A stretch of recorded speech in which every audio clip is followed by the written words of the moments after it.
السلام عليكم ورحمة الله وبركاته. إن الحمد لله نحمده ونستعينه ونستغفره ونؤمن به ونتوكل عليه ونعوذ بالله من شرور أنفسنا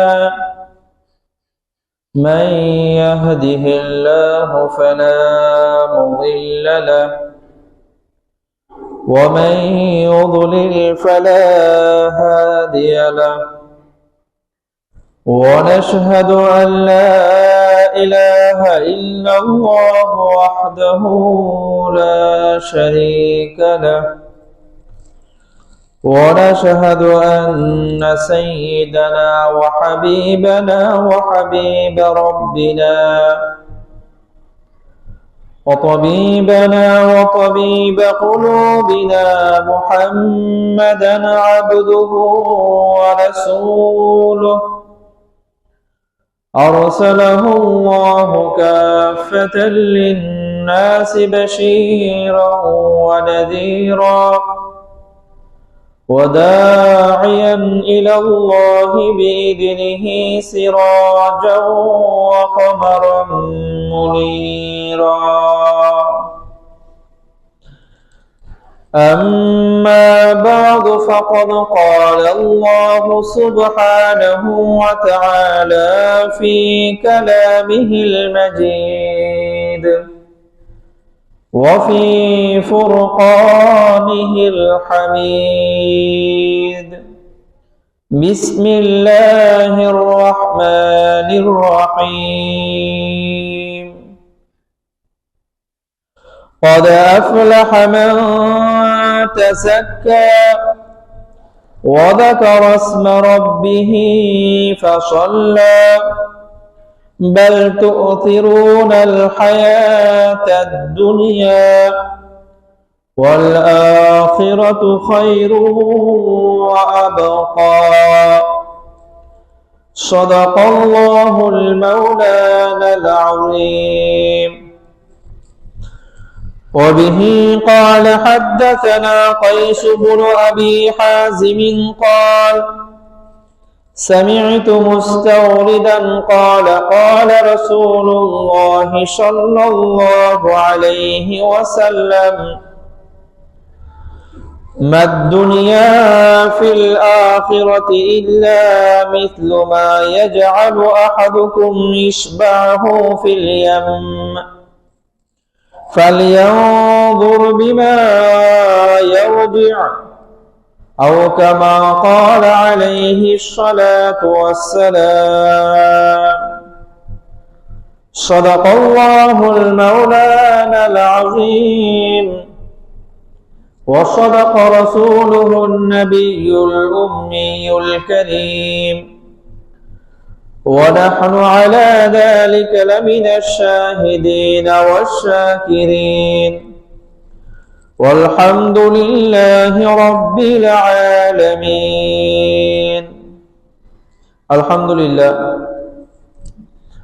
মহান আল্লাহ সুবহানাহু ওয়া তাআলা এর দরবার লাখ কোটি শুকরিয়া যে মহান আল্লাহ সুবহানাহু ওয়া তাআলা আমাদের সকলকে দীর্ঘ এক সপ্তাহ পর পবিত্র জুমার দিনে জুমার নামাজ আদায়ের উদ্দেশ্যে পৃথিবীর সর্বোৎকৃষ্ট স্থান এবং মহান আল্লাহ সুবহানাহু ওয়া তাআলা এর মনোনীত ঘর মসজিদে এসে জুমার নামাজ আদায়ের পূর্বে কোরআন ও হাদিস থেকে কিছু কথাবার্তা বলা এবং শ্রবণ করার তৌফিক দান করেছেন। এই জন্য আমরা সকলে হৃদয়ের অন্তঃস্থল থেকে একবার কালিমাতুশ শুকর পাঠ করি আলহামদুলিল্লাহ। মহান আল্লাহ রাব্বুল আলামিনের মেহেরবানি যে আল্লাহ রাব্বুল আলামিন আমাদেরকে গত জুমাতে সমসাময়িক কিছু বিষয় নিয়ে আলোকপাত করার তৌফিক দিয়েছিলেন। সেই ধারাবাহিকতায় একই বিষয়ে আল্লাহ রাব্বুল আলামিন যদি তৌফিক দান করেন আরো কিছু আলোচনা করব ইনশাআল্লাহ।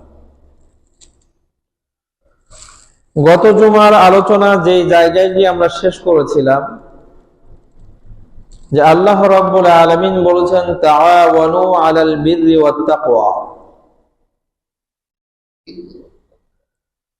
আল্লাহ রাব্বুল আলামিন আমাদের এই মুমিন মুসলমানদেরকে বলতেছেন তোমরা নেক কাজ এবং তাকওয়ার কাজে পরস্পরকে সহযোগিতা করবে। এটা আমাদের মৌলিক একটা দায়িত্ব, নেক কাজে একে অপরকে সহযোগিতা করা। এটা অনেক ক্ষেত্র আছে, অনেক মানে আছে। এর পাশাপাশি ওয়ালা তাআওয়ানু আলাল ইসমি ওয়াল উদওয়ান, গুনাহের কাজ, সীমা লঙ্ঘনের কাজ, আল্লাহর অবাধ্যতার কাজ, এই সকল কাজে কেউ কাউকে সহযোগিতা করবে না। নেক কাজে সহযোগিতা করার অনেক ধাপ আছে। মসজিদ নির্মাণ হইতেছে, সেইখানে অর্থ দিয়ে সহযোগিতা করা, এটাও নেক কাজে সাহায্য করা। একটা মসজিদ নির্মাণ হচ্ছে, সেখানে একটা সুপরিকল্পিত পরামর্শ দেওয়া, এইভাবে করলে অনেক সুন্দর হয়, এটাও নেক কাজে সাহায্য করা। আমি অর্থ দিয়েও করতে পারতেছি না, সুন্দর কোনো পরামর্শ আমার মাথায় নেই, মসজিদের কাজ হইতেছে, সেইখানে একটু কাজ নিজে করে দিলাম, সশরীরে কিছু সময় উপস্থিত থাকলাম, কিছু ইট টেনে দিলাম, কিছু ইট ভেঙে দিলাম, এটাও হলো নেক কাজে সহযোগিতা করা। কোরআন এবং হাদিসের চর্চা একটা মাদ্রাসার মাধ্যমে হবে। সেই মাদ্রাসা হচ্ছে, সেইখানে আমি সহযোগিতা করলাম, অর্থ সম্পদ দিয়ে হতে পারে, বুদ্ধি পরামর্শ দিয়ে হতে পারে, শারীরিক শ্রমের মাধ্যমেও হতে পারে। এটাও তাআওয়ানু আলাল বিররি ওয়াত তাকওয়ার একটা প্রকার। একটা মাহফিল হবে, যেখানে কোরআন এবং হাদিসের আলোচনা হবে, সেই মাহফিল করার জন্য কিছু আর্থিক অনুদান দিলাম, এটাও তাআওয়ানু আলাল বিররি ওয়াত তাকওয়া, ভালো কাজে সাহায্য করা। অথবা একটা মাহফিল হবে, আমি আর্থিকভাবে যদিও অংশগ্রহণ করতে অক্ষম, কিন্তু সুন্দর একটা পরামর্শ দিলাম, প্যান্ডেল এইভাবে করা যায়, মাহফিলের জন্য মাইকিং এইভাবে করা যায়, ব্যবস্থাপনা এরকম করলে সুন্দর হয়, এটাও নেক কাজের সাহায্য সহযোগিতা করা। প্যান্ডেলের কাজ হচ্ছে, মাইকিং এর কাজ হচ্ছে, খাবার দাবার রান্নার কাজ হচ্ছে, সেখানে সশরীরে গিয়ে একটু কাজ করে দিয়ে আসলাম, এটাও নেক কাজে সহযোগিতা করা। এই বিষয়গুলো আমি বিশ্বাস করি আমরা সকলেই কম বেশি বুঝি যে এগুলো নেক কাজে সহযোগিতা করা। কিন্তু কিছু কাজ এমন আছে যে কাজগুলো নেক কাজে সহযোগিতা করা, কিন্তু আমরা বুঝি না। যেমন এটা আল্লাহর ঘর মসজিদ, এই মসজিদে একজন লোক আগে থেকে নামাজ পড়তেছে এখানে দাঁড়ায়, তাহলে সে কি নেক কাজ করতেছে না গুনাহের কাজ? নেক কাজ করতেছে। তো এখন আমি মসজিদে আসছি, আমি নিয়ত করছি এখন আমি কোরআন তেলাওয়াত করব। কি করব? কোরআন তেলাওয়াত।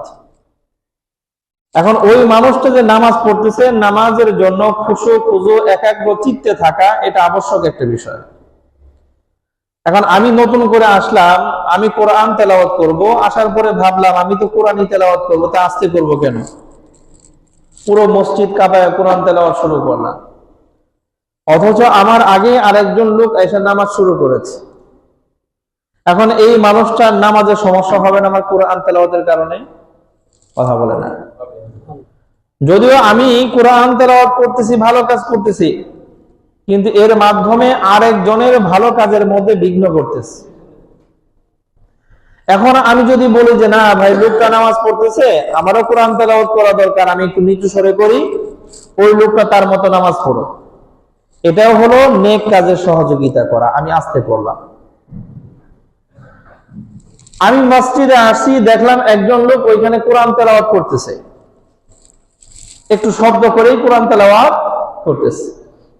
আমি এসে নিয়ত করলাম নামাজ পড়বো, যে কোরআন তেলাওয়াত করতেছে সে আসছে আগে, সে আগে জোরে জোরে তেলাওয়াত করতেছে। এখন আমি যদি তার পাশে গিয়ে নামাজ পড়তে দাঁড়াই, তাহলে তার কোরআন তেলাওয়াত এর যে ভলিউম সেটা কমিয়ে দিতে হবে, অথবা এমন হতে পারে সে কোরআন তেলাওয়াত বন্ধ করে দিতে পারে। তো আমি এই কাজটা না করে ভাবলাম সে এই কর্নারে কোরআন তেলাওয়াত করতেছে, আমি ওই কর্নারে গিয়ে নামাজ পড়ি, অথবা আমি বারান্দায় গিয়ে নামাজ পড়ি। এটা হলো একজন মানুষ নেক কাজ করতেছে, তার নেক কাজ চালিয়ে যাওয়ার জন্য সহযোগিতা। এই যে আমাদের এই মসজিদে এবং বিভিন্ন মসজিদে আমাদের এখানে আসরের পরে একটা তালিমের বজমা হয়। তালিমের মধ্যে একটা বই যেটা আমরা পড়ি, যার নাম হলো ফাজাইলে আমল। এই বইয়ের নাম শুনলে অনেকের খুব খারাপ লাগে, কষ্টও লাগে, কিন্তু বাস্তবতা হলো এই বইয়ের মধ্যে তো শুধু হাদিস লেখা। কি লেখা? বইয়ের নাম ফাজাইলে আমল, কিন্তু ভিতরে কি লেখা? হাদিস লেখা। অতএব এখান থেকে যে তালিম হচ্ছে, তালিম কিন্তু হাদিসের তালিম হয়ে গেছে। কিসের তালিম হয়? কথা বলেন। হাদিসের তালিম হয়। আর এইখানে তালিম হচ্ছে, জামাত শেষ হয়ে গেছে, সবার নামাজ শেষ, তালিম চলমান। আমি এখন জামাত পাই না, নামাজ পড়ার জন্য মসজিদে আসছি, এসে দেখলাম তালিম চলতেছে। আমি এখন তালিমের পাশে এসে যদি নামাজ পড়তে শুরু করে দেই, তাহলে এই যে যারা তালিম করতেছে, দ্বীনি ইলম নিয়ে একটু আলোচনা করতেছে, ব্যাঘাত ঘটবে না? ব্যাঘাত ঘটবে। এখন আমি যদি বলি যে না, তার একটা নেক কাজ করতেছে, করতে থাক না, বারান্দায় তো জায়গা আছে, আমি বারান্দায় দাঁড়িয়ে একটু নামাজটা পড়ে নিই, এটা হলো নেক কাজে সহযোগিতা করা। এই যে এইরকম ভাবে আরো বিশেষ ভাবে আরো অনেক কাজ আছে, যে কাজের মাধ্যমে নেক কাজের সাহায্য সহযোগিতা হয়ে যায়, আমরা বুঝিও না। এই জন্য তাআওয়ানু আলাল বিররি ওয়াত তাকওয়া ওয়ালা তাআওয়ানু আলাল ইসমি ওয়াল উদওয়ান। গুনাহের কাজ আর সীমা লঙ্ঘনের যে কাজগুলো আছে, সেইখানে কেউ কাউকে সাহায্য করবে না। কিন্তু আমাদের সামাজিক চিত্র একটু ব্যতিক্রম। আমাদের ভালো কাজে সাহায্য সহযোগিতা করতে একটু খারাপ লাগে, আর খারাপ কাজে সাহায্য সহযোগিতা করতে আমাদের অনেক মজা লাগে। আমি মাত্র কয়েকদিন আগে যখন এই যে আমাদের একটা হ্যান্ড বিল তৈরি হয়েছে, আপনারা তো সবাই হাতে হাতে পেয়ে গেছেন অনেকে, যাত্রা মদ জুয়া এগুলো যেন বন্ধ করা হয়, এরকম একটা হ্যান্ড বিল আমরা তৈরি করছি। এক দোকানে যখন দিতে গেলাম, দোকানদার বলল এই যাত্রার জন্য যারা যাত্রা করে সবাই নিজের পকেটের টাকা দিয়ে সব করে ফেলে, বিষয়টা তো এরকম না, পুরো বাজার ব্যাপী নাকি কালেকশন হয়। তো প্রত্যেক দোকানে একটা অ্যামাউন্ট ধরে দেয়, এটা দিতে হবে, 50 টাকা 100 টাকা দিতে হয়। এখন কেউ যদি, আমি জিজ্ঞেস করলাম, কেউ যদি বলে যে আমি দেবো না, তো জোর করে নিয়ে যায়। কথা কি বুঝতে পারছি? কি করে নিয়ে যায়? দিতেই হবে, মানে এমন কিছু লোক আসে, দিবি না মানে জোর করে নেবে। এই যে একটা খারাপ কাজ করবে, সেই খারাপ কাজের জন্য প্রত্যেক দোকানে গিয়ে টাকা নেবে, না দিলে জোর করেই নেবে। কথা বলেন না? এই যে একটা পরিস্থিতি, এই পরিস্থিতির ব্যাপারে আমরা নীরব, বেশ নীরব। ওই দিন এই হ্যান্ডবিল নিয়ে এক দোকানের মধ্যে না ঢুকলো, হয়তো সেও এই কথা বলতো না।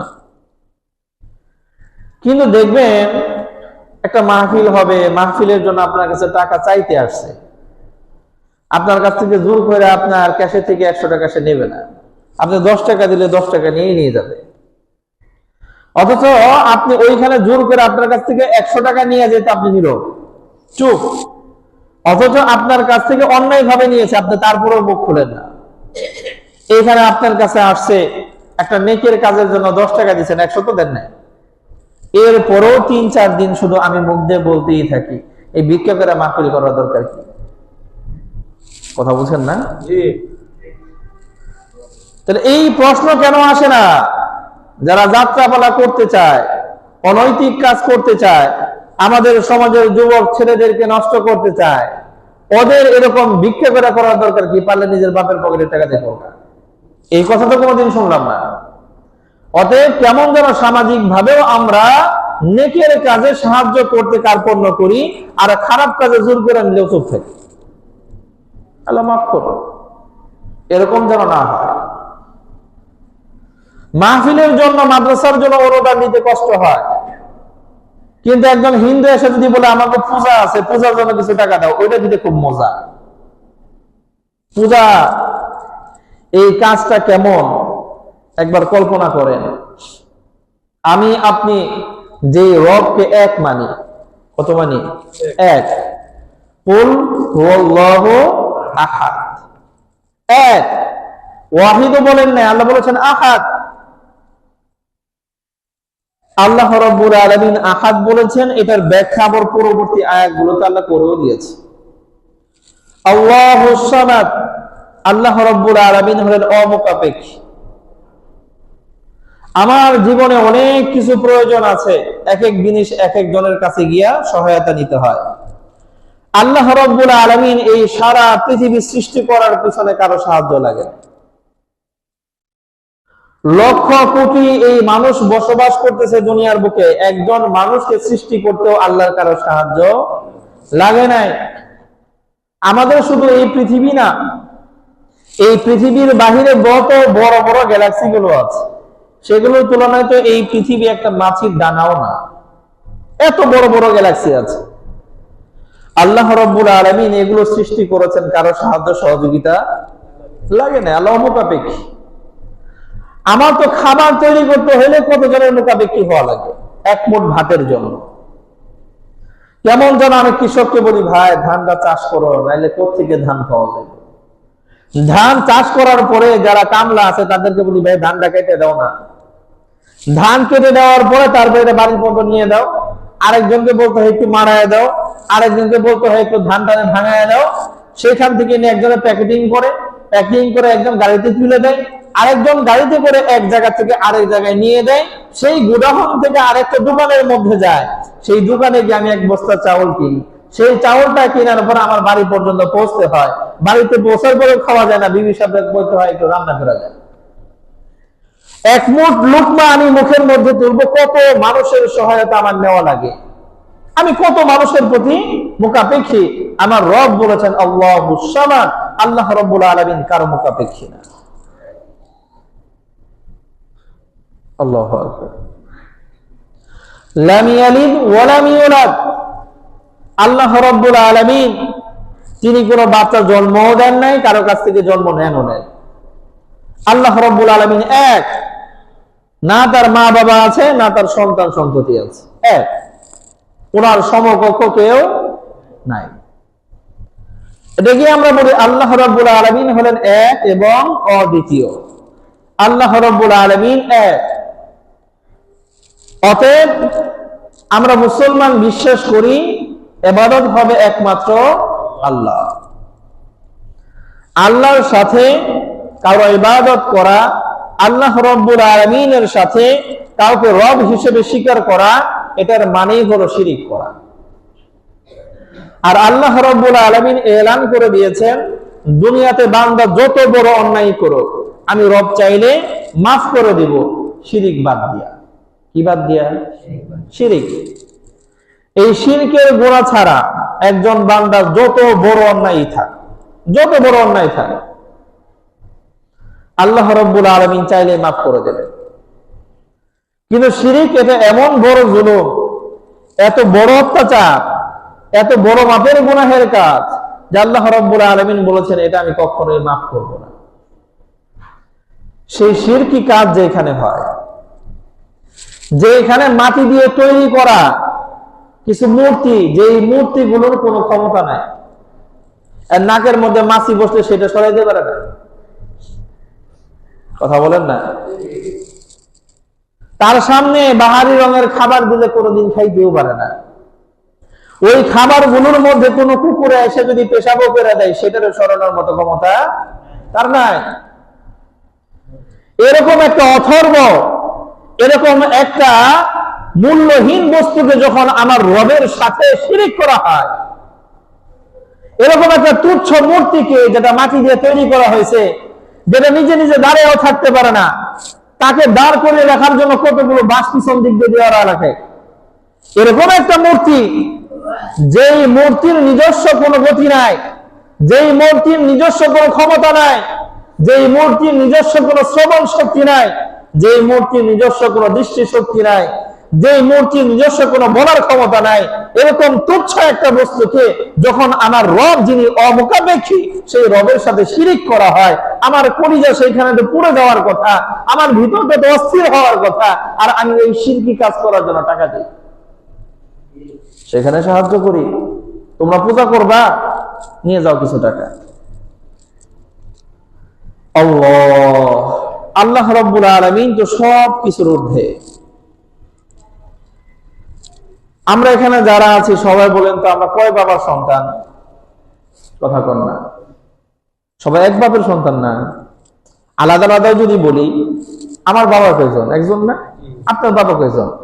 এখন যদি ভুলে ভালে কেউ আপনারে বলে এই কথা, অথবা আপনার কোনো ভাইও যদি কয় না রে আমাকে বাপ তিনটা, ভালো করে বুঝেন, আপনার কোনো আপন ভাই যদি এই কথা কয় যে আমার বাপ কয়টা, তাহলে আপনার কেমন লাগবে? এই কথার মানে বুঝতেছেন না? আমার বাপ তিনটা মানে কি? মায়ের মধ্যে ঝামেলা আছে।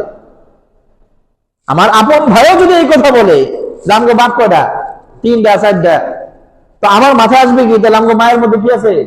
ঝামেলা আছে। আর এই কথা কে বলতেছে? আমার আপন ভাই। ঝগড়া লাগবে না? কথা কয় না। তা আমার বাবা হলো একজন, সেইখানে আমার আপন ভাই যদি বলে যে না রে দুইজন তিনজন, তার সাথে আমার মিলবে না। আমার বাবা সে তো স্বাভাবিক একজন মানুষ আমার মতো, কিন্তু তাকেও আমি এক মানি, দুইজন মানতে পারি না। আমার রব তিনি তো অনেক ঊর্ধ্বে, সেই রবের ব্যাপারে আরেক বেটাই কে বলছে না রে আল্লাহ একজন না, আরেক একজন আছে, আর আমি চুপচাপ মেনে নেব। আমি আল্লাহর কেমন বান্দা? আমার সামনে আরেকজন বলবে যে না তোর আল্লাহর মতো আরো আছে, আর আমি চুপচাপ মেনে নেব, আমি কেমন বান্দা? আল্লাহু আকবার। আমার ঈমানের মধ্যে দুর্বলতা আছে। দুনিয়ার মধ্যে সবচেয়ে বড় অপরাধ হলো শিরকের অপরাধ। আর এই শিরকের অপরাধ যেখানে হয়, যেখানে এই তুচ্ছ মূর্তিগুলোকে আমার রবের সমকক্ষ বানিয়ে দেওয়া হয়, যেখানে রবের সাথে তো তুলনায় চলে না, কোন তুলনায় চলে না। আল্লাহ রাব্বুল আলামিন হলেন অমুখাপেক্ষী। আল্লাহ রাব্বুল আলামিন এই ছোট একটা দানা থেকে এত বিশাল বড় একটা গাছ তৈরি করতে কারো সহায়তা লাগে না। সেই বিশাল বড় গাছের মধ্যে আবার ছোট ছোট ফল আল্লাহ দিয়ে দেন, সেই ফলের মধ্যে ছোট্ট একটা বিচি দিয়ে দেন, যেই বিচির মধ্যে আবার এত বড় গাছ হওয়ার একটা যোগ্যতা আল্লাহ রেখে দিয়েছেন। এই ছোট্ট একটা বিচি আবার বিশাল বড় একটা গাছ দিতে পারবে। এই এত কিছু করার পিছনে আমার রবের কারো সহায়তা লাগে না। সেই অমুখাপেক্ষী রবের সাথে যখন এমন একটা মূর্তির শিরিক করা হয়, এরকম একটা মূর্তিকে যখন আমার এই রবের পাশে দাঁড় করে দেওয়া হয়, যে মূর্তি বাস ছাড়া দাঁড়াইতেও পারে না, আমি কেমন বান্দা? আমার কলিজা কেটে ওঠে না। আমি আমার ওই রবকে কতটা ভালোবাসি যে আমার ভিতরটা প্রকম্পিত হয় না। আমি আমার ওই রবকে কতটা ভালোবাসি যে আমার ভিতরটা রাগে ক্ষোভে ফেটে ওঠে না। অথচ আমি সেইখানে সহায়তা করি। পূজা হবে, দিলাম 5,000 টাকা, এই পর্যন্তই তো শেষ না। আল্লাহ বলে ওয়ালা তাআওয়ানু আলাল ইসমি ওয়াল উদওয়ান, গুনাহের কাজ, সীমা লঙ্ঘনের কাজে সাহায্য করো না। আর আমি করতেছি, শুধু করতেছি তাই না, যেখানে এই কাজ হচ্ছে, এই পৃথিবীর সবচেয়ে জঘন্য গুনাহের কাজ হইতেছে, আল্লাহর সাথে কোনো দেব দেবীকে, কোনো মূর্তিকে শরীক করা হচ্ছে। আমি মুসলমান হয়ে এক আল্লাহ বিশ্বাসী দাবি করে আমি আমার মতো এরকম একজন অথর্ব মানুষ এখানে গেদার রয়েছে, যেখানে দুনিয়ার সবচেয়ে বড় গুনাহের কাজ হইতেছে, আমি সেইখানে উপস্থিত। যেখানে আমার রবের সাথে এরকম অথর্ব মূর্তিগুলোকে, অহেতুক বিষয়গুলোকে আমার রবের সাথে শরীক করা হচ্ছে, আমি সেইখানে গিয়া মনের ভিতরে আনন্দ নিয়া এই চোখগুলো দিয়া আমি সেইখানে দেখতেছি। ওই অবস্থাগুলো আমি আমার এই কান দিয়ে শুনতেছি, আর ওইখানে দাঁড়ায় দাঁড়ায় আমি পাথরের মতো দাঁড়িয়ে আছি, ওগুলো মূর্তি দাঁড়িয়ে আছে, আমিও দাঁড়িয়ে আছি, আমি দেখতেছি। আমার লজ্জাও হয় না। পৃথিবীর সবচেয়ে বড় গুনাহের কাজ যেখানে হচ্ছে, আমি সেইখানে গিয়ে দাঁড়িয়ে আছি, যেখানে আমার রবের সাথে শরীক করা হচ্ছে, আমি সেই লীলা দেখতেছি। এরপরও আমি দাবি করি যে আমি আল্লাহ রাব্বুল আলামিনের সাথে কাউকে শরীক করি না। আমার এই দাবি আর আমার এই কাজ কোনো মিল নেই। আমার দাবি যদি সঠিক হয়, আল্লাহ মাত্র একজন, ইবাদতের উপযুক্ত মাত্র একজন। আমার এই দাবি যদি সঠিক হয়, তাহলে আমার ওই পূজায় অংশগ্রহণ করা সঠিক না। আর আমার ওই পূজায় অংশগ্রহণ করা যদি সঠিক হয়, তাহলে আমি আমার দাবিতে ঠিক নাই। দাবি করি আল্লাহ, ইবাদত হবে মাত্র একজনের, আর আমি গিয়ে আরেকটা ইবাদত হইতেছে সেখানে গিয়ে উপস্থিত হয়ে গেছি, তাহলে আমার দাবি ঠিক নাই। আল্লাহ বুঝার তৌফিক দান করেন। আমরা অনেকেই প্রশ্ন করি, হুজুর এই পূজায় খালি একটু দেখতে যাওয়া যাবে না? প্রশ্ন আসে। এই প্রশ্ন করার আগে আমি নিজেই নিজেকে প্রশ্ন করব যে দুনিয়ার সবচেয়ে বড় অপরাধ যেখানে হইতেছে, আমি সেইখানে যাইতে চাই, আমার এত আগ্রহ মনের ভিতরে, তা আমার ইমানের অবস্থা কেমন? অথচ যেখানে গুনাহের কাজ হয়েছে, এখন হচ্ছে না, এমন জায়গাতেও রাসূল সাল্লাল্লাহু আলাইহি ওয়াসাল্লাম বলছেন এখানে দাঁড়াইবে না। এখন গুনাহ হচ্ছে না, এক সময় হয়তো। রাসূল সাল্লাল্লাহু আলাইহি ওয়াসাল্লামের সাহাবীরা যখন আদ আর সামুদের জাতি, যাদেরকে আল্লাহ রাব্বুল আলামিন ধ্বংস করে দিয়েছেন, আযাব দিয়ে ধ্বংস করে দিয়েছেন, ওই জাতি যে এলাকায় বসবাস করত, ওই এলাকা দিয়ে একবার এক সফরে যাওয়া লাগতেছে, রাসূল আছেন, সাহাবীরাও আছেন, যাচ্ছে। তখন রাসূল সাল্লাল্লাহু আলাইহি ওয়াসাল্লাম বলেন, এই যে সামনের এলাকাটা, এই এলাকা সেই এলাকা যে এলাকায় আদ আর সামুদ জাতি বসবাস করত। যারা এই এলাকায় থেকে আল্লাহ রাব্বুল আলামিনের বিরুদ্ধাচরণ করত, যারা এই এলাকায় থেকে আল্লাহ রাব্বুল আলামিনকে প্রধান্বিত করত, যে এলাকাতেই আল্লাহ রাব্বুল আলামিন তাদেরকে শাস্তি দিয়ে সমূলে ধ্বংস করেছেন, ওই এলাকাটা সামনে। অতএব এই এলাকা দিয়ে যখন তোমরা অতিক্রম করবা, মাথাটারে নিচের দিকে রাখবা, আনন্দ উপভোগ করবা না, তাদের বাড়ি ঘরের দিকে তাকাইবা না, বেশি লম্বা সময় দিবা না, শুধু এই দিক দিয়ে যখন যাইবা ইস্তিগফার পড়তে পড়তে পার হইবা, আর বলবা, আল্লাহ এই যে এই সমস্ত জাতিরা যে সমস্ত অন্যায় করেছে, অবিচার করেছে, আল্লাহ আমাদেরকে এখান থেকে একটু হেফাজতে রাখেন, দ্রুত পার হয়ে যাইবা, এখানে বেশি সময় দিবা না। আর সাহাবীদের বিবরণ হলো, রাসূল সাল্লাল্লাহু আলাইহি ওয়াসাল্লাম নিজেও মাথার উপরে একটা চাদর পেঁচাইয়া মাথাটারে নিচু কইরা দ্রুত গতিতে হেঁটে পার হয়ে গেছেন, ওই এলাকায় বেশি সময় দেন নাই। এটা হলো আমার নবী যেই এলাকায় এক সময় পাপ কাজ চলতো, ওই এলাকাতেও স্থির হইতে দেন নাই সাহাবীদেরকে, তাড়াতাড়ি পার হয় এলাকা থেকে। এটা এমন একটা এলাকা যে এলাকায় আল্লাহ রাব্বুল আলামিনের গজব পড়ছে। তাহলে গজব এক সময় পড়ছে, ওইখানেই সাহাবীদেরকে স্থির হইতে দেন নাই, দ্রুত। আর রাসূল নিজেও স্থির হন নাই, দ্রুত পার হয়ে গেছেন।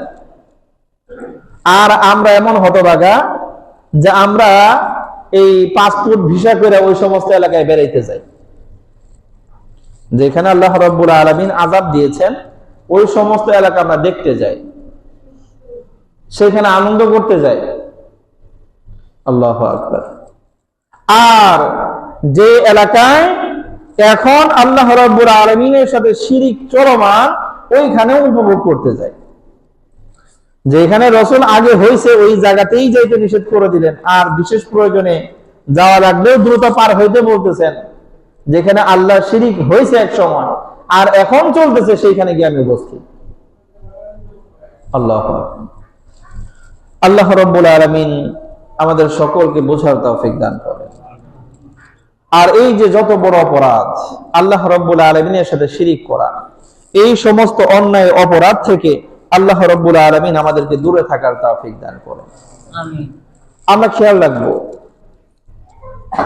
আমি এই দুনিয়াতে যেভাবেই চলতে চাই, যে মতাদর্শেই চলতে চাই, সর্বপ্রথম আমার ঈমানকে রক্ষা করতে হবে। ঈমান বিক্রি কইরা এই সমাজে চইলা কোনো লাভ নাই। ঈমান আগে রাখতে হবে। কি রাখতে হবে? ঈমান। একটু খেয়াল করেন, আমাদের বর্তমান জামানায় হিন্দুদের একটা সংগঠন, এই সংগঠনের নাম কম বেশি আমাদের সকলের কানেই পৌঁছে গেছে। নাম হলো ইসকন। নাম কি? ইসকন। আমি গতকাল এই গুগলে সার্চ দিয়ে দেখলাম, আমাদের এই গুগলের মধ্যে তথ্য যেখান থেকে সম্প্রচার হয় এর মধ্যে বড় একটা সাইট হলো উইকিপিডিয়া। এর মধ্যে তথ্য দেওয়া হলো বিভিন্ন দেশে এই সংগঠন সময়ে সময়ে নিষিদ্ধ ঘোষিত হয়েছে। কেন? বিভিন্ন ধরনের অপরাধের সাথে তারা সম্পৃক্ত ছিল। যত ধরনের অনৈতিক কাজ অপরাধ হইতে পারে একটা তালিকায় দেখলাম, শিশু ধর্ষণের তালিকায় তাদের নাম আছে, মানুষের জমি লুটপাট করার তালিকায় তাদের নাম আছে। ইসকন একটা হিন্দুবাদী সংগঠন, অথচ এদের বিরুদ্ধে হিন্দুদের জমি লুট করারও কি আছে, মামলা আছে, আমাদের দেশে আছে। আরো এমন কোন অন্যায় নেই যে তারা করে নেই। আর সবচেয়ে বড় অন্যায় আমাদের কাছে, আমরা যারা বিশ্বাস করি আমাদের রব কয়জন, আমাদের রবের সাথে কাউকে শরীক করা যাবে না, তাদের কাছে সবচেয়ে বড় অন্যায় হলো তাদের প্রচার প্রসার, তাদের স্লোগান, তাদের চাওয়া হলো জয় শ্রীরাম সকলের মুখে উচ্চারণ করানো। এটা তাদের টার্গেট। কি উচ্চারণ করাবে? কথা বলেন না, জয় শ্রীরাম। এই যে আমরা বলি না নারায়ে তাকবীর, আল্লাহু আকবার, এটার মতো আরেকটা স্লোগান তাদের। ওই স্লোগান যদি আমার মুখ দিয়ে আসে তার মানে আমি নারায়ে তাকবীর আল্লাহু আকবার যেমন বলতেছি, যে আল্লাহর সাথে শ্রীরামও আছে। কথা বুঝেন না? তার মানে আল্লাহ রাব্বুল আলামিনের সাথে তাদের ওই দেবতাকেও শরীক করা হচ্ছে। তো তাদের টার্গেট এইটা যে সারা বাংলাদেশের মধ্যে তারা প্রতিষ্ঠা করবে জয় শ্রীরাম। এখন তো তাদের এই উদ্দেশ্যটা কত সুন্দর, কথা কাটা সুন্দর। আচ্ছা, এখন এই যে এই মানুষেরা, আমি আগেও গত জুমাতেও বলেছি, আমরা তাদেরকে যতই বন্ধু মনে করি তারা আমাদেরকে বন্ধু মনে করে না। একটু ঠান্ডা মাথায় ভাবেন না, আমাদের দেশে, আমাদের এই দেশে, আমাদের এই এলাকাতেও তো হিন্দুদের বসবাস আছে, আছে না? কথা কন।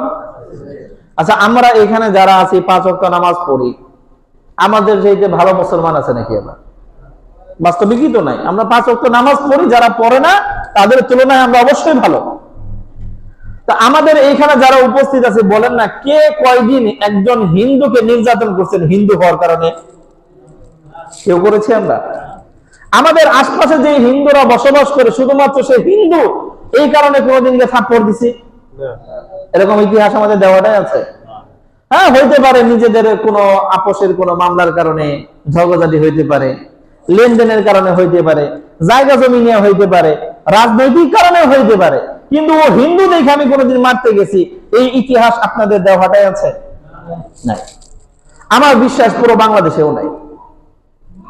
পুরো বাংলাদেশে কোন মুসলমান ও হিন্দু এই কারণে ওরে মারতে গেছে, এই কারণে ওর জমি দখল করছে, আমার মনে হয় পুরো বাংলাদেশে এই ঘটনা নাই। হইতে পারে অন্য কোনো কারণে, যেমন অন্য কোনো কারণে তো আমরা একজন মুসলমান আরেকজন মুসলমানকে মার দিই, কথা বল না?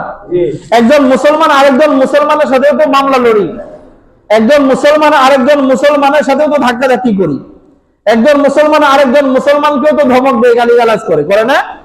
তো ওই কারণে হইতে পারে একজন হিন্দুর সাথে আমার সংঘর্ষ, কিন্তু ওই হিন্দু দেখে আমি ওরে মারতে গেছি এই ইতিহাস আমার মনে হয় না আমাদের এই দেশে আছে।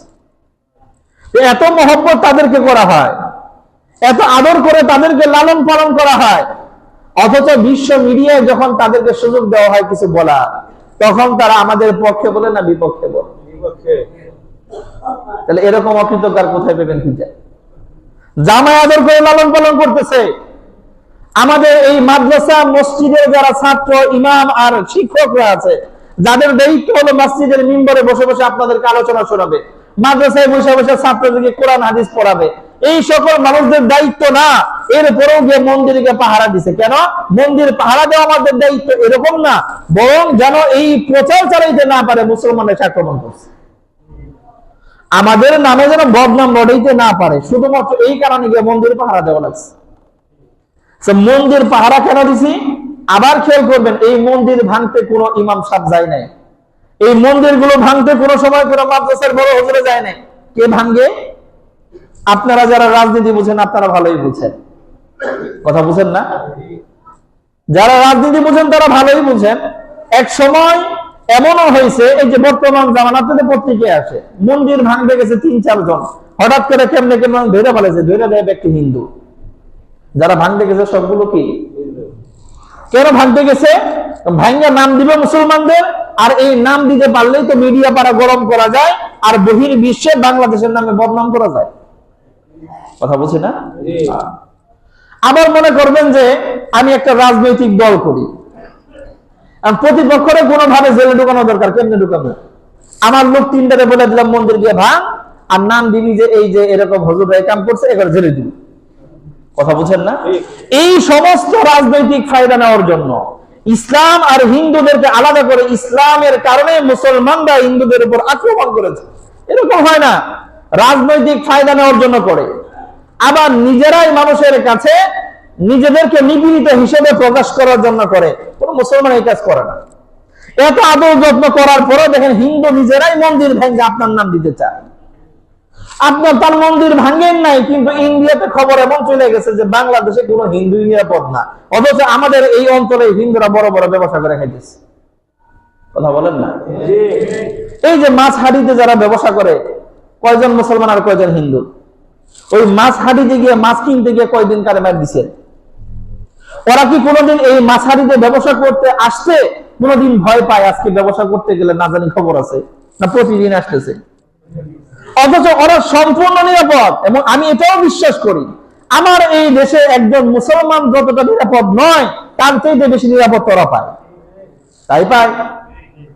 আপনারা এই যে বছরে 2টা ঈদ উদযাপন করেন, কয়টা? মাত্র 2টা। আমাদের এই মসজিদে ঈদের নামাজ হয় না? হয়েছে। আপনাদের ঈদের মাঠে তো হয়। আচ্ছা বলেন তো, ঈদের মাঠে ঈদের জামাত করতে গিয়ে সরকারি সহায়তা কয় টাকা পেয়েছেন? অথচ বছরে ঈদ হয় মাত্র কয়বার? 2বার। 1 টাকাও দেয় না। অথচ আমাদের এই দেশে মুসলমানদের সংখ্যা বেশি। রাষ্ট্রীয় ভাবে কোন উৎসবের জন্য টাকা আসলে 2 ঈদে 2বার আসার কথা না? কথা কান। অথচ হিন্দুদের এই যে 12 মাসে কতগুলো যেন পূজা হয়? 13টা না? এমন কোন পূজা কি বাদ আছে যে পূজায় সরকারি সহায়তা আসে না? তো এত পাওয়ার পরেও তারা আমাদের গুণগান গায় না, আমাদেরকে ভালো বলে না, বিশ্বের দরবারে মুসলমানদেরকে সন্ত্রাস হিসেবে পরিচিত করাইতে চায়। এটা তাদের ভালো লক্ষণ না। এখন আপনি দেখবেন হুজুর এত আদর করি, তারপর এমন করে কেন? কথা বুঝেন না? কারণ ও যে ভিতরে যে ময়লা, আমাদের ভিতরে একটু হলেও তো ঈমানের আলো আছে, আর ওদের ভিতরে তো আলোর কিচ্ছু নাই, পুরোটা তো অন্ধকার। ওই অন্ধকার আপনি এই চোখ দিয়ে বুঝেন আর না বুঝেন, যে আল্লাহ রাব্বুল আলামিন এই কলবগুলোকে সৃষ্টি করেছেন, যে আল্লাহ রাব্বুল আলামিন এই কলবগুলোকে নিয়ন্ত্রণ করেন, যে আল্লাহ রাব্বুল আলামিন এই কলবের ভিতরে অবস্থা নিজের চোখ দিয়ে সবসময় দেখতে পারেন, ওই আল্লাহ রাব্বুল আলামিন তাদের ব্যাপারে আমাদেরকে আগেই জানিয়ে দিয়েছেন যে ওকে বন্ধু বানায়ও না, ওরা নিজেরা জীবনেও তোমার বন্ধু মনে করবে না, কোনদিন না। এখন এই যে আমার গায়ে আপনার মনে হইতে পারে হুজুর মনে হয় সব কেমন বুঝতেছে, হিন্দুদের সাথে খালি এরকম ঝগড়া বাজে না, ঝগড়া করার দরকার নেই। যে বিশ্বাস রাখবেন, নাহলে একদিন এমন ঠকা ঠকবেন যেটা আর সারা জীবনে উসুল করতে পারবেন। চলতে থাকেন স্বাভাবিকভাবে, ইসলামের বিধানই হলো তাদের সাথে স্বাভাবিকভাবে চলতে থাকবেন, কিন্তু ঘনিষ্ঠ বন্ধু বানায় নেন না, অন্ধ বিশ্বাসী হয়েন না। পবিত্র কোরআন সূরা নিসা আয়াত নাম্বার 144 আল্লাহ রাব্বুল আলামিন বলেছেন, ইয়া আইয়ুহাল্লাযীনা আমানু, হে ঈমানদাররা, লা তাত্তাখিযুল কাফিরিনা আউলিয়া মিন দুনিল মুমিনিন, মুমিনদেরকে রেখে এই কাফেরদেরকে বন্ধু বানায়ও না। কাদেরকে? কাফেরদেরকে বন্ধু বানায়ও না। সহজ কথা, এই যে আমি একটা পুরো দস্তুর মানুষ, আমার কে বানাইছেন? আল্লাহ। আমার রিজিকের ব্যবস্থা কে করেন? আমার শ্বাস প্রশ্বাস জারি কে রাখেন? অসুস্থ হলে সুস্থতা কে দেন? এই সব কিছুর মূলেই তো একজন স্রষ্টা আছেন, আছেন না? যেই মানুষটা ওই স্রষ্টারই কৃতজ্ঞ না, খেয়াল করবেন, যে মানুষটারে যে বানাইছে সে তারই মানে না, যে রিজিক দেয় তারই মানে না, যে সুস্থতা দেয় তারই মানে না, যে শ্বাস প্রশ্বাস জারি রাখার ব্যবস্থা করে অক্সিজেন দেন তারই, আপনি আর তারে কি উপকার করবেন যে আপনারে মানবো? কথা বুঝেন না? আমি মুমিন, আমার বন্ধু হলেন আল্লাহ, কারণ আমি জানি আমার সুস্থতা অসুস্থতার মালিক তিনি, আমার রিজিকের মালিক তিনি, আমার হায়াতের মালিক তিনি, আমার মওতের মালিক তিনি। এত নিয়ামত আমাকে দিয়েছেন, আমি তার প্রতি কৃতজ্ঞ। আর ওই লোকটা, ওই বেটাটা এত কিছু আল্লাহ দেওয়ার পরেও আল্লাহর সাথে আরেকটা শরীক করে ওই আল্লাহরই শুকরিয়া আদায় করতে পারে না। তুমি বেটা দুনিয়াতে ওই হিন্দুরে কি দিবা তোমার শুকরিয়া আদায় করবে? একজন লোক তার সারা জীবন আল্লাহ যা দিচ্ছেন ওই আল্লাহ শুকরিয়া আদায় করতে পারে না, ওই আল্লাহর সাথে শরীক করে বসে, তুমি কি তার সাথে এত বন্ধুত্ব করবা যে তোমার নিয়ে এসে নাচবো? যেই মানুষ এতটাও কৃতজ্ঞ সে তোমার প্রতি কৃতজ্ঞ হবে, ভাবা কেমনে? আল্লাহু আকবার। এই বুঝটা আমাদের কেন যে আসে না? যেই মানুষটা তার রবের প্রতি কৃতজ্ঞ না, যেই রব এত শত নিয়ামত তারে দেয়, ওই মানুষ আমার প্রতি কৃতজ্ঞ হবে, ওই মানুষ আপনার প্রতি কৃতজ্ঞ হবে? আল্লাহু আকবার, কখনোই না। এজন্য আল্লাহ রাব্বুল আলামিন বলেন, ইয়া আইয়ুহাল্লাযীনা আমানু, হে ঈমানদাররা, যারা ঈমান রাখো, হে ঈমানদাররা যারা আল্লাহকে এক বলে বিশ্বাস করো, হে ঈমানদাররা যারা আল্লাহ রাব্বুল আলামিনকে সামিউম বাসীর মনে করো, হে ঈমানদাররা শোনো, সে আল্লাহ রাব্বুল আলামিন ঘোষণা দিয়েছেন, লা তাত্তাখিযুল কাফিরিনা আউলিয়া, কাফেরদেরকে বন্ধু বানায়ও না। কাফেরদেরকে কি বানায়ও না? বন্ধু বানায়ও না। মিন দুনিল মুমিনিন, মুমিনদেরকে রেখে। এরপর সূরা মায়েদা আয়াত নম্বর 51, আল্লাহ রাব্বুল আলামিন বলেছেন, ইয়া আইয়ুহাল্লাযীনা আমানু লা তাত্তাখিযুল ইয়াহুদা ওয়ান নাসারা আউলিয়া, হে ঈমানদাররা ইহুদি আর নাসারাদেরকে বন্ধু বানায়ও না। বাদুহুম আউলিয়া বাদ, তারা পরস্পর পরস্পরের বন্ধু। আমাদের বাংলাদেশে একটা সংগঠন আছে, এটার নাম হলো হিন্দু খ্রিস্টান বৌদ্ধ ঐক্য, একটা ফোরাম আছে এরকম, হিন্দু বৌদ্ধ খ্রিস্টান। বাংলাদেশে কি হিন্দু বৌদ্ধ খ্রিস্টানের বাহিরে কোন ধর্মের লোক আছে? কোন না, বড় একটা আছে না ধর্মের লোক, এটা কেরা? মুসলমানদেরকে বাদ দেওয়া ঐক্য হইলো কেন? কথা বুঝেন না? আচ্ছা, এই বাংলাদেশে যদি একটা ধর্মীয় ঐক্যের একটা প্ল্যাটফর্ম তৈরি করতে হয়, মুসলমানদেরকে বাদ দেওয়া হইব? তাহলে ওরা করতে পারতো না যে হিন্দু মুসলিম বৌদ্ধ খ্রিস্টান একটা ঐক্য পরিষদ? তাহলে এই মুসলমানদেরকে বাদ দিয়া হিন্দু বৌদ্ধ আর খ্রিস্টানদের একটা পরিষদ কেন করেছে? কারণ আমার রব বলেছেন, বাদুহুম আউলিয়া ও বাদ, ওরা পরস্পর পরস্পরের বন্ধু। কারণ ওদের ধান্দা এক, আমাদের ধান্দা এক, ওদের ধান্দা আরেক। আমরা মানি একজন, ওরা মানে শতজন। হিন্দু হইলেও একের বেশি, বৌদ্ধ হইলেও একের বেশি, খ্রিস্টান হইলেও। কথা বুঝেন না? ওদের মিলতে পারে নাস্তিকদের সাথে, কিন্তু ওরা মুসলমানদের সাথে ঐক্য করবে না। কেন করবে না? দেখেন না আপনারা নিজেই, এই হিন্দু বৌদ্ধ খ্রিস্টান পরিষদ এটা কি করে মুসলমানে বানাইছে না বিধর্মীরা বানাইছে? বিধর্মীরা যেহেতু বানাইলো, ওরা চাইলেই পারতো না মুসলমানদেরকে সাথে রাখতে। তাহলে আমরা কি ওদেরকে বাদ দিছি না ওরা আমরে নাই নাই? কথা বুঝেন না? আমরা কি ওদের বাদ দিছি? আমরা একটা পরিশোধ কইরা ওই হিন্দুদেরকে নেই নাই, বা খ্রিস্টানদেরকে নিলাম না, বা বৌদ্ধদেরকে নিলাম না, এই কাজকে আমরা করলাম না ওরা নিজেরা নিজেরা করে মুসলমানদেরকে বাদ দিছে? এটা নিয়ে তো প্রশ্ন তুললাম না। আরে তোমরা একটা ঐক্য পরিষদ করলো ধর্মের ভিত্তিতে, আমাদের এই বাংলাদেশে যেখানে 90% মুসলমান, মুসলমানদেরকে বাদ দিয়ে আবার সংগঠন কেমনে হয়? এটা তো কোনোদিন বললাম না যে ওরা কেমন বিদ্বেষী যে আমাদেরকে মুসলমানদেরকে বাদ দিল। এখন আমি যদি একটা হিন্দুর নাম বাদ দেই তা আমি বিদ্বেষী। কথা বুঝেন না? আর তারা সবাই মিলে মুসলমানদেরকে বাদ দিয়ে দিল, তারা বিদ্বেষী না, তারা ঠিকঠাক আছে। কথা বুঝেন না? আল্লাহ মাফ করো।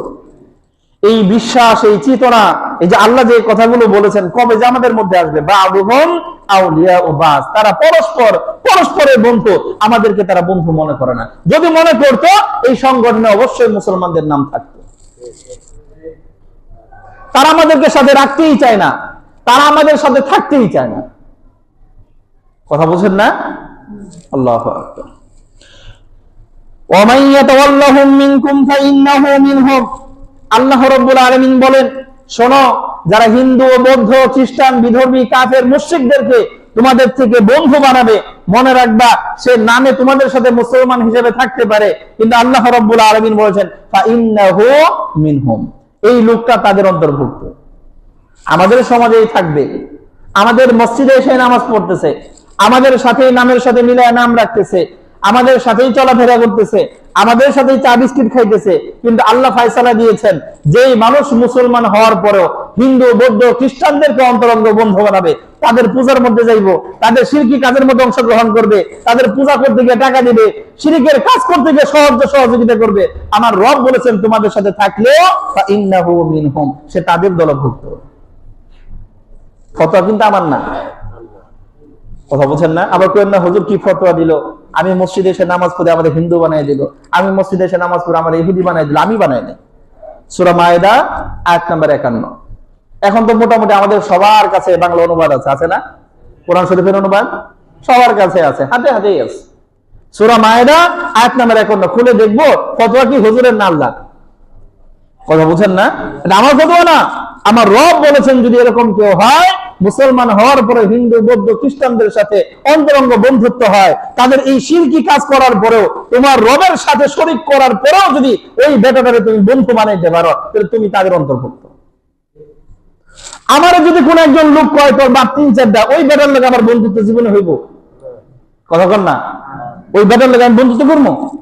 যেই বেটায় আমার মায়ের ব্যাপারে অপবাদ দিব যে তোর মা 3-4 জনের লগে থাকছে, নাউজুবিল্লাহ বলেন না, ওই বেটার লগে আমার বন্ধুত্ব হইতে পারে? যেই বেটায় কয় তোর রব একটা না রব অনেকগুলা, ওই বেটার লগে আমার বন্ধুত্ব কেমনে হয়? না বুঝি না। আল্লাহু আকবার। এইজন্য আল্লাহ রাব্বুল আলামিন বললেন ওয়া মান ইয়াতাওয়াল্লাহুম মিনকুম ফাইন্নাহু মিনহুম। এটা আমার কাছে আপনার কাছে, এই যে এখন ইমাম সাহেব বলতেছে পবিত্র কোরআনের আয়াত আসছে, অনেকেই মনে হবে কেমন বিদ্বেষ, হিন্দুদের সাথে আলাদা থাকতে কয়। আরে হিন্দুরা যে তোমার আলাদা রাখে তখন বিদ্বেষ দেখো না কেন? বৌদ্ধরা সংগঠন করে তোমার আলাদা রাখছে, এত বড় মুসলমান ধর্ম এই বাংলাদেশের মধ্যে তোমার আলাদা রাখে, তখন তুমি বিদ্বেষ দেখো না কেন? সারা বাংলাদেশের ভিতরে এত এত মুসলমান, যখন পোশাকের স্বাধীনতার আবদার আসে, পোশাকের আচ্ছা স্বাধীনতা মানে কি বুঝেন? যে যায় যেটা মনে চায় সেটাই করবে, এটাই তো স্বাধীনতা। কথাটা তাহলে এখন যদি অর্ধলঙ্গ হয়ে ভার্সিটিতে যাইতে পারে এটা স্বাধীনতা, কিন্তু বুরকা পরে যাইতে পারবো না, এটা কেমন স্বাধীনতা হইলো? কথা কয় না। আমার মনে চাইতেছে যে আমি পাঞ্জাবি আর টুপি পরে একটু এই ভার্সিটিতে যাই, যেমন যাবো না, তাহলে কিসের স্বাধীনতা হইলো? স্বাধীনতা খালি ল্যাংটা ও স্বাধীনতা। আল্লাহ মাফ করুন, বুঝেন না কথাটা? স্বাধীনতা কাদের পক্ষের স্বাধীনতা? এই স্কুল কলেজের ভিতরে হিন্দুদের প্রোগ্রাম হইতে পারে, হয় এই যে আমাদের টাঙ্গাইলে যে কুমুদিনী কলেজ আছে না? কথা কয় না। আমি খুব বেশি তথ্য জানি না, একটুই বলি। এটার ভিতরে ওই যে পূজা টুজার সময় যেগুলো দীপাবলি সেই করে, মুসলমানদের মেয়েদের জন্য বাধ্য সেখানে অংশগ্রহণ করতে হবে, হোস্টেলে থাকতে পারবে না, ওইখানে যাওয়া লাগবে। মুসলমানদের মেয়েদেরকেও কি করা হয়? বাধ্য করা হয়। কিন্তু দেখেন এই ঢাকা বিশ্ববিদ্যালয়ে একটা ইফতার পার্টি করবে, সেটা নিয়ে সংঘর্ষ হয়। এক জায়গায় বসে কয়েকজনকে কোরআনের প্রোগ্রাম করবে, সেটা নিয়ে সংঘর্ষ হয়। অথচ এটা 90% মুসলমানের দেশে, তখন বলতে পারেন না কে বৈশা বসে ওই জায়গাটায় যে ইসলামের প্রতি এত বিদ্বেষ।